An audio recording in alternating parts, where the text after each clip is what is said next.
کیا حدیث کا منکر کافر ہوگا؟ مطلقاً جو سنت کا انکاری ہے وہ تو کافر ہے. جو کہے کہ میں صرف قرآن کو مانتا ہوں، قرآن کے علاوہ کوئی سورس آف نالج نہیں ہے دین کا، اور جتنی چیزیں عملی تواتر سے، سنت سے، یا قرآن کے علاوہ جتنی بھی چیزیں ہیں جو دین کے حوالے سے ٹرانسفر ہوئی ہیں میں ان کا انکاری ہوں، تو وہ تو پکا کافر ہے. اور تمام مکاتب فکر کے نزدیک ظاہر ہے یہ پیرلل میں دو سورسز ہیں، اور وہ اس لیے کافر ہے کہ وہ قرآن کا انکار کر رہا ہے. قرآن میں ہی ہے الحج اشہر معلومات، حج کے مہینے سب کو معلوم ہے.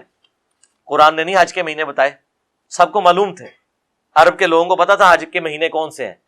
رمضان کے فوراً بعد حج کے مہینے شروع ہو جاتے تھے کیونکہ لوگ پہلے ٹریول کرنا شروع کر دیتے تھے.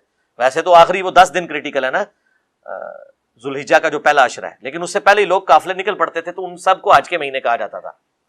لیکن قرآن نے نہیں بتایا، قرآن میں کوئی ڈیٹ نہیں آئی ہے کہ حج کس دن ہونا ہے. سورہ حج موجود ہے، یوم عرفہ کا ذکر ہی کوئی نہیں ہے کہ 9 ذوالحجہ کو ہوگی.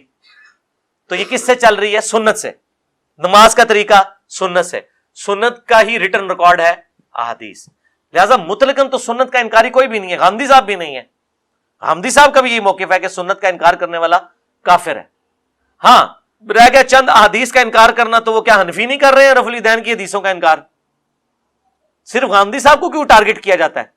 تو اس حوالے سے میں نے ایک ویڈیو ریکارڈ کرائی ہے غامدی صاحب سے متعلق 20 سوالات، مجلس 96، جس میں غامدی صاحب کے کچھ تفردات ہیں جو ان کو میں نے ایڈریس کیا. بیسیکلی وہ غامدی صاحب کے حق میں نہیں ہے ویڈیو، کچھ چیزیں ان کی ڈاکٹرن کی جو پازیٹیو ہیں ان کو اپریشیٹ کیا، جہاں پہ غلطی ہے وہ ہائی لائٹ کی. وہ آپ ویڈیو دیکھ لیں. پرانے نوٹ کے بدلے نئے نوٹوں کا بزنس کرنا